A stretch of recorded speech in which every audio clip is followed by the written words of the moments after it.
பிள்ளைய பறி கொடுத்த தாயுடைய கதறல் காண்போர சுக்கு நூறா உடைச்சிருக்கு.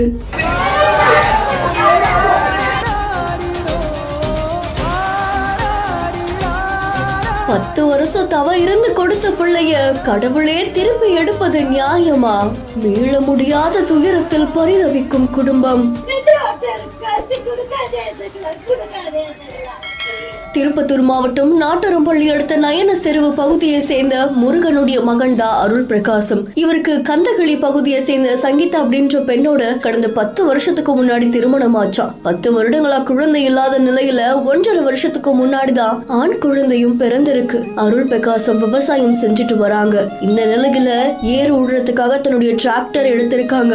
அப்போ தன்னுடைய 1.5 வயது குழந்தை டிராக்டர் பின்னாடி குழந்தை இருந்தது தெரியாம சோக நிகழ்வு நடந்திருக்கு. காயம் அடைஞ்ச குழந்தையை தூக்கிட்டு அரசு மருத்துவமனைக்கு ஓடி இருக்காங்க. அங்க குழந்தைய பரிசோதனை பண்ண மருத்துவர்கள் குழந்தை இறந்துடுச்சுன்னு தெரிவிச்சிருக்காங்களாம். அந்த நிமிஷமே சுக்கு நூறா உடைஞ்சு போன பெற்றோர்கள் கதறி அழக்கூடிய காட்சி காண்போரு கண் கலங்க செஞ்சிருக்கு.